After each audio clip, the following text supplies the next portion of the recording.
Diriwayatkan oleh Syamsuddin bin Al-Jazari bahwa suatu ketika Nabi Musa pernah bertanya kepada Allah, "Ya Tuhanku, siapakah yang akan menjadi sahabatku, menemaniku kelak di surga?" Allah berfirman, "Kelak yang akan menemanimu di surga adalah seorang tukang daging." Mendengar hal itu, Nabi Musa tampak syok dan bergumam, "Benarkah yang menemaniku kelak adalah seorang tukang daging? Kenapa bukan seorang ulama? Kenapa juga bukan seorang hamba yang saleh?" Nabi Musa begitu penasaran dengan tukang daging yang amat istimewa di hadapan Allah itu. Beliau pun berusaha mencarinya. Lalu Allah menuntunnya ke sebuah toko di tengah pasar. Sampailah Nabi Musa di toko tersebut, didapatinya seorang tukang daging yang masih muda sedang memotong-motong daging dan melayani pembelinya. Nabi Musa memperhatikan tukang daging itu dan ditungguinya hingga sore hari. Setelah memperhatikan dengan seksama, Nabi Musa sampai pada kesimpulan bahwa tidak ada yang spesial dari tukang daging itu. Dengan kata lain, ia seperti tukang daging yang lain. Tak lama kemudian, si tukang daging pun menutup tokonya sembari memasukkan beberapa potong daging ke tas kecil yang dibawanya lalu bergegas kembali ke rumah. Nabi Musa yang penasaran kemudian berkata, "Bolehkah aku ikut ke rumahmu?" "Oh ya, dengan senang hati, ikutlah denganku ke rumah," jawab si tukang daging sopan mengira lawan bicaranya tak mempunyai tempat untuk bermalam.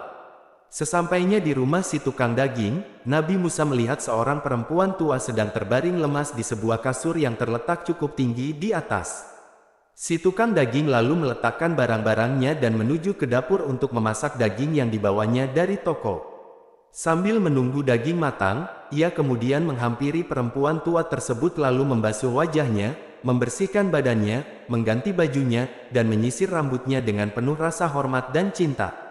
Setelah daging yang dimasaknya matang, ia menyuapkan daging tersebut ke mulut si perempuan tua itu potong demi potong dengan tangannya. Sesekali ia mengunyah daging yang keras agar menjadi lembut sebelum menyuapi perempuan tua itu. Maklum, perempuan tua itu sudah kehilangan hampir seluruh giginya.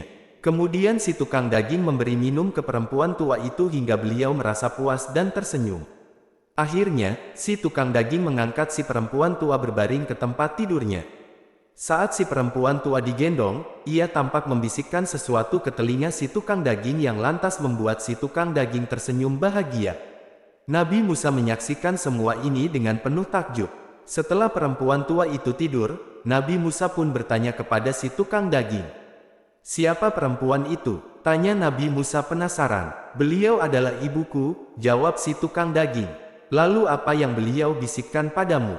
tanya Nabi Musa kembali. "Setiap kali aku melakukan sesuatu untuknya, beliau selalu berkata padaku, 'Anakku, semoga Allah tidak menyia-nyiakan baktimu ini padaku, dan semoga Allah menjadikanmu orang yang menemani Nabi Musa di surga,'" jawab si tukang daging bahagia. Mendengar jawaban si tukang daging, Nabi Musa yang terkenal gagah pun menangis dan memeluk si tukang daging dengan erat.